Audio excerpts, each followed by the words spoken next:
పరిశుద్ధుడైన దేవుని స్తోత్రములు మనం చదువుకునే వాక్యం సంఖ్యాకాండం 35 అధ్యాయం 31 నుంచి 36 అధ్యాయం 6 వరకు. సావతగిన నరహంతకుడు ప్రాణం కొరకు మీరు విమోచన ధనం అంగీకరింపక నిశ్చయముగా వానికి మరణశిక్ష విధింపవలను.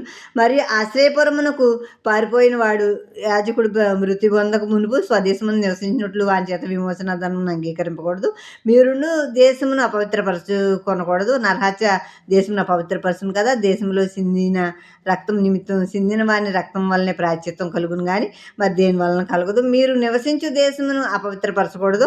అందులో నేను మీ మధ్య నివసించున్నాను. నిజంగా యెహోవాను నేను ఇశ్రాయేలు మధ్య నివసించున్నాను. యోసేపు పుత్రుల వంశములో మాకీరు కుమారుడు మనస్సే మనోడైన గిలాదు యొక్క పుత్ర వంశముల పెద్దలు వచ్చి మోషే ఎదుటను ఇశ్రాయేలు పితరుల కుటుంబముల ప్రధానుల ఎదుటను మాట్లాడి ఇట్లండ్రి, ఆ దేశమును వంతు చీట్ల చొప్పున ఇశ్రాయేలుకు స్వస్థముగా ఇవ్వాలని యెహోవా మా ఏలినవానికి ఆజ్ఞాపించను. మరియు మా సహోదరుడైన సెలెబెహదు స్వాస్యమును అతని కుమార్తెలకు ఇవ్వాలని మా ఏలినవాడు యెహోవా చేత ఆజ్ఞ నొందిన. అయితే వారు ఇశ్రాయేల్లో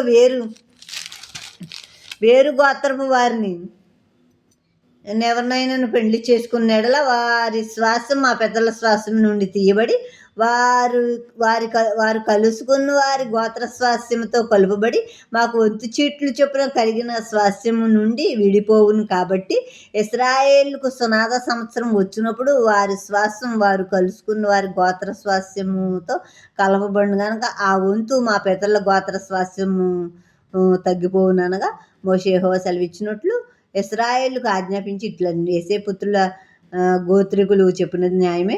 యెహోవా సెలోహేహదు కుమార్తెలను గూర్చి సెలవిచ్చిన మాట ఏదనగా, వారు తమకు ఇష్టలైన వారిని పెండ్లి చేసుకొని వచ్చిన కానీ వారు తమ తండ్రి గోత్ర వంశంలోనే పెండ్లి చేసుకొనవలెను. ఇక్కడ ఫస్ట్ కొన్ని వచనాలు చెప్పలేదు పొద్దుట. అది ఇప్పుడు ఎవరైనా డబ్బులు ఇచ్చి అలా విడిపించుకోవడం, ఒక సాక్షి మాట కూడా నమ్మకూడదని.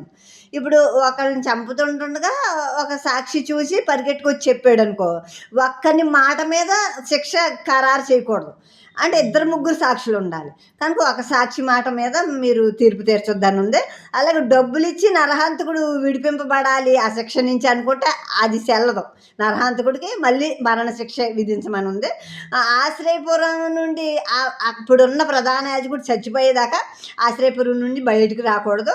డబ్బులు ఇచ్చి బయటకు వచ్చేసి నా శ్వాసంలోకి వచ్చేస్తానన్నా అది మీరు ఒప్పుకోవద్దు. హత్యకు ప్రతి హత్య అంటే రక్తం సిందించిన వాడి రక్తం మళ్ళీ సిందింపబడాలి. అప్పుడే ప్రాయశ్చిత్తం జరుగుతుంది. నేను పరిశుద్ధుడిని మీ మధ్య నివసిస్తున్నాను అని చెప్పి దేవుడు చెప్తున్నారు. చెప్పాక ఇప్పుడు యోసేపు పుత్రులు వచ్చి అంటున్నారు, ఇగో మా సెలోపేహదు మా వంశంలో తనకి కుమార్తెలే